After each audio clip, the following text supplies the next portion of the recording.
Hello dear all, welcome to our channel Smart Indian Model School. Smart Indian Model School present Smart Indian EduFun classes. EduFun online classes includes course studies of playgroup to class 12, emotional and communication skills, happiness classes and DIY activities. Now come to the next synthetic fiber, that is acrylic. We wear sweater and use shawl or blanket in the winter. आपको पता है हम winters में किसका use करते हैं? Sweaters का, shawl का, ब्लैंकेट्स का.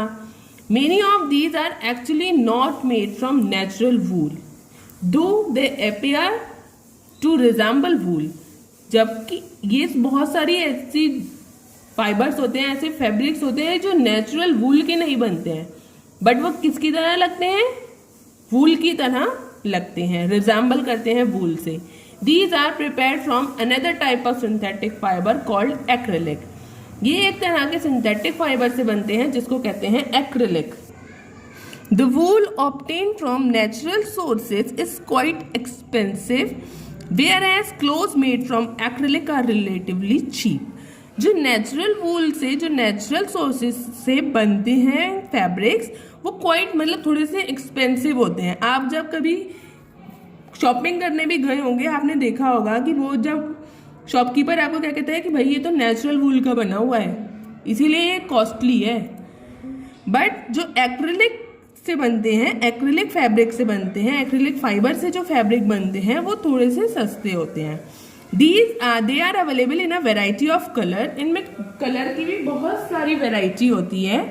Synthetic fiber are more durable and affordable, which makes them more popular than natural fiber. Synthetic fiber natural fibre से ज़्यादा पॉपुलर हुए. क्यों? क्योंकि ये कैसे थे? मोर ड्यूरेबल थे और मोर अफोर्डेबल थे. मतलब हर कोई पर्सन, एक मिडिल क्लास पर्सन भी उसे अफोर्ड कर सकते हैं, इसीलिए सिंथेटिक फाइबर ज़्यादा यूज में आने लगे. You have already performed an activity of burning natural and synthetic fiber in class 7th. आपने ये वाली एक्टिविटी करी होगी कि आपने नेचुरल और सिंथेटिक फाइबर को बर्न करके देखा होगा. What did you observe? आपने क्या ऑब्जर्व किया था? जब आप सिंथेटिक फाइबर को बर्न करते हैं तो that their behavior is different from the natural fiber. उनका बिहेवियर जो है नेचुरल फाइबर से थोड़ा सा चेंज होता है. You must have noticed that synthetic fiber melt on heating. आपने देखा होगा कि सिंथेटिक फाइबर हीट करने पे मेल्ट हो जाते हैं. This is actually a disadvantage of synthetic fibre. Actual में ये क्या है? सिंथेटिक फाइबर का डिसएडवांटेज है. If the clothes catch fire it can be disastrous. अगर इनके कपड़े जल्दी आग पकड़ लेते हैं तो ये क्या हो सकता है कि डिजास्ट्रस हो सकता है, मतलब जल्दी आग लग सकती है. The fabric melts and stick on the body of the person wearing it. इसमें क्या होता है कि अगर किसी पर्सन की बॉडी मतलब ये जल जाए और उस पर्सन ने वो फैब्रिक पहना हुआ है तो ये उस पर्सन की बॉडी पे स्टिक हो जाते हैं, जिससे उसको रिमूव करना बॉडी से बहुत मुश्किल हो जाता है. We should therefore not wear synthetic cloth while working in the kitchen और इन द लेबोरेटरी. इसीलिए कहा जाता है कि जब आप किचन में वर्क कर रहे हैं या फिर किसी लैब में वर्क कर रहे हैं तो आपको सिंथेटिक क्लोथ, सिंथेटिक फैब्रिक नहीं वियर करने चाहिए, नहीं पहनने चाहिए. All the synthetic fibers are prepared by a number of processing using raw material of petroleum origin called petrochemicals. सारे जो सिंथेटिक फाइबर हैं वो कैसे बनाए जाते हैं? बहुत ज़्यादा नंबर में प्रोसेस कराई जाती हैं रॉ मटेरियल्स के ऊपर, जो कि पेट्रोलियम ओरिजिन है, जो कि पेट्रोलियम से बने हैं. इसीलिए सिंथेटिक फाइबर को प्रोटोकेमिकल्स भी कहा जाता है.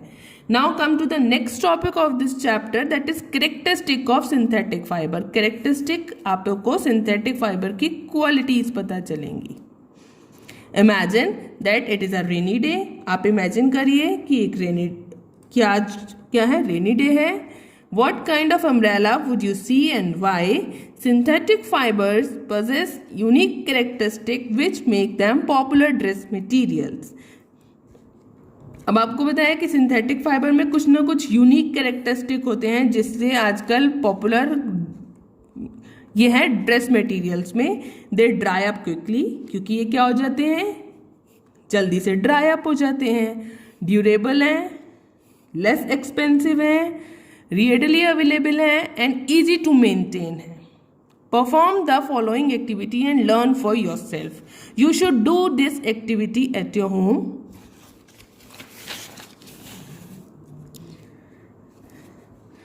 Take 2 cloth pieces of the same size, roughly half a meter square each. आपको 2 पीस ऑफ क्लोथ लेने हैं। One of these should be from natural fiber. एक होना चाहिए नेचुरल फाइबर का और दूसरा होना चाहिए सिंथेटिक फाइबर का। You can take help of your parents in selecting these pieces. Soak the pieces in different mug, each containing the same amount of water. Take the pieces out of the container after 5 minutes. अब आपको क्या करना है, पहले को दोनों pieces of cloth को आपको सोक करना है एक मग में या फिर ग्लास में भी सोक कर सकते हैं जिसमें वाटर आपने सेम अमाउंट का लिया हो।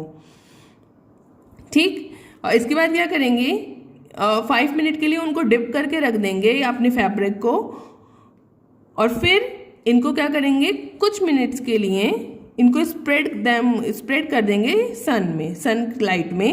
Compare the volume of the water remaining in the each container. अब आपको देखना है कि उस कंटेनर में जिसमें आपने कॉटन और सिंथेटिक फाइबर डिप किया था उसमें अमाउंट ऑफ वाटर कितना रह गया, और आपको ये भी चेक करना है कि कितनी देर में कौन सा फैब्रिक ड्राई अप हो रहा था। Do synthetic fibre soak less more water than the natural fabrics.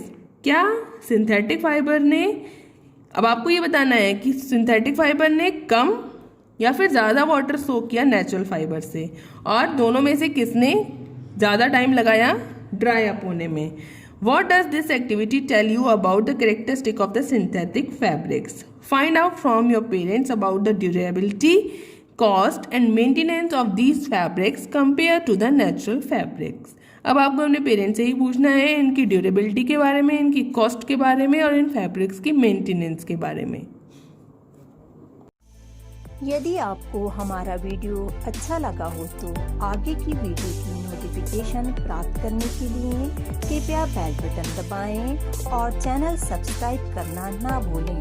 Please subscribe our channel of Edufun classes. Thank you for watching.